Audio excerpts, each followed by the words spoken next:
Bahaya, jangan pernah mencampur beberapa jenis pupuk ini. Mengapa? Simak terus ulasannya dalam video ini. Jet planes in the night sky with you, getting high in the sunrise with you. Assalamualaikum warahmatullahi wabarakatuh, sahabat sawit, sahabat planter, dimanapun kalian berada, semoga kalian selalu dalam keadaan sehat walafiat, amin. Teman-teman, dalam kita berkebun kelapa sawit, pemupukan adalah sesuatu yang sangat penting dan wajib kita lakukan. Ketika kita tidak melakukan pemupukan, maka pertumbuhan dan perkembangan kebun kelapa sawit kita tidak akan maksimal dan seperti apa yang kita harapkan. Namun banyak dari kita yang belum mengetahui tata cara pemupukan yang benar, baik itu dosis, baik itu rotasi, ataupun cara pemupukannya. Nah, yang kita bahas kali ini adalah bahaya pencampuran dua jenis pupuk yang berbeda, sehingga akan mengakibatkan keracunan kepada tanaman sawit kita.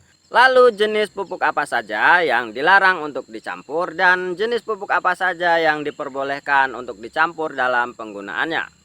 Yang pertama adalah pupuk urea. Ya, pupuk urea tidak boleh dicampur dengan pupuk KCL. Dua kali. Jadi teman-teman, pupuk urea tidak boleh dicampur dengan pupuk KCL. Kenapa? Karena apabila kedua pupuk ini dicampur, maka akan terjadi penggumpalan, sehingga penyerapan terhadap tanaman kelapa sawit kita akan lebih berkurang.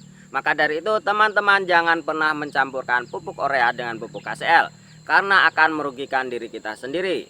Biaya yang sudah kita buang untuk membeli kedua pupuk ini akan terasa sia-sia karena hasilnya pun akan menghilang dan tidak kita rasakan secara maksimal. Yang kedua adalah pupuk TSP. Nah, pupuk TSP ini tidak boleh dicampur dengan lagi-lagi pupuk urea. Nah, teman-teman, ternyata pupuk urea ini adalah peran yang sangat antagonis, sangat-sangat jahat, sehingga beliau ini tidak bisa dicampurkan dengan teman-temannya yang lain. Kenapa? Ketika pupuk TSP dicampurkan dengan pupuk urea, maka akan meningkatkan pH atau meningkatkan keasaman, sehingga apabila kita aplikasikan keduanya, maka akan meningkatkan keasaman tanah dan akan meracuni tumbuhan kelapa sawit kita. Tentu kita tidak mengharapkannya. Niat kita untuk memupuk malah terjadinya meracuni tumbuhan sawit kita, dan itu sangat merugikan. Jadi teman-teman jangan pernah mencampur kedua pupuk ini dalam satu aplikasi. Sebaiknya teman-teman memisahkannya sehingga tidak menimbulkan kerugian yang mendalam. Yang ketiga adalah pupuk dolomit. Nah teman-teman, pupuk dolomit ini adalah pupuk yang sangat istimewa. Kenapa? Karena pupuk ini tidak bisa diaplikasikan secara bersamaan dengan pupuk-pupuk yang lain. Kenapa? Karena pupuk dolomit itu bersifat pH basa dan pupuk-pupuk yang lain bersifat pH asam. Sehingga ketika kita mencampurkan kedua pupuk atau semua pupuk ini dengan pupuk dolomit, maka manfaat dari pupuk-pupuk kimia yang lain itu akan berkurang, bahkan akan menghilang. Sehingga akan merugikan diri kita sendiri. Niat kita untuk memupuk malah tidak mendapatkan hasil apa-apa. Jadi teman-teman sebaiknya kita memperlakukan pupuk dolomit sangat-sangat istimewa, sehingga akan memaksimalkan hasil yang kita inginkan. Lalu jenis pupuk apa saja yang bisa kita campur dalam penggunaannya? Yang boleh kita campur adalah pupuk TSP dengan pupuk KCL. Nah, kedua jenis ini boleh kita campur karena mereka ini tidak bersifat antagonis dan bisa saling mendukung satu sama lain. Mungkin mereka berjodoh. Ya, tentu kita doakan semoga menjadi bahagia. Oke, jadi kalau teman-teman ingin mengaplikasikan TSP dengan KCL, silahkan lakukan atau menggunakan rotasi yang berbeda. Boleh TSP dulu atau KCL dulu atau langsung dicampurkan keduanya.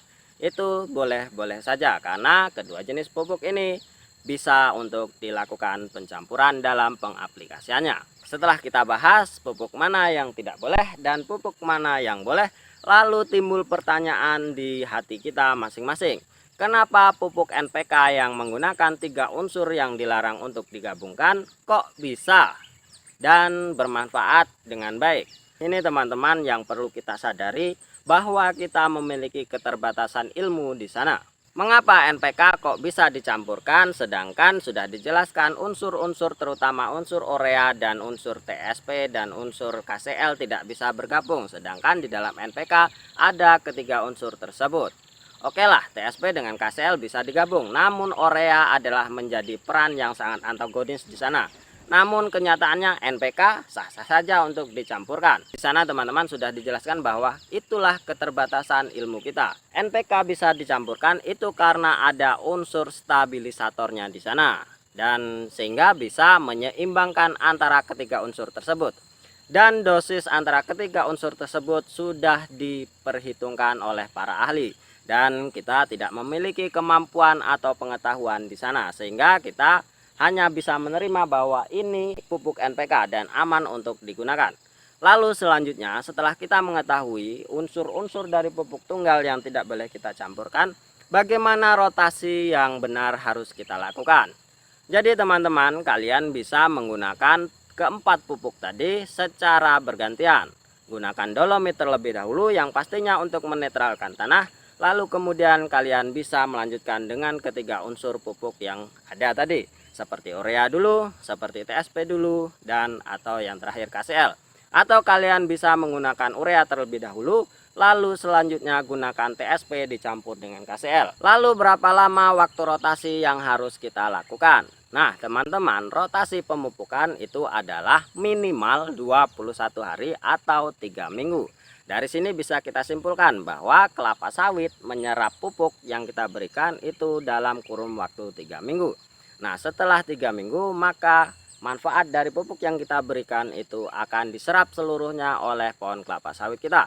Dan setelah 3 minggu selanjutnya kita bisa mengaplikasikan pupuk-pupuk yang lainnya. Jadi sederhananya bisa kita simpulkan bahwa efek dari pupuk itu bisa kita rasakan dalam kurun waktu 3 minggu. Baiklah teman-teman, demikian video ini, semoga bermanfaat untuk kita bersama. Saya akhiri, wassalamualaikum warahmatullahi wabarakatuh.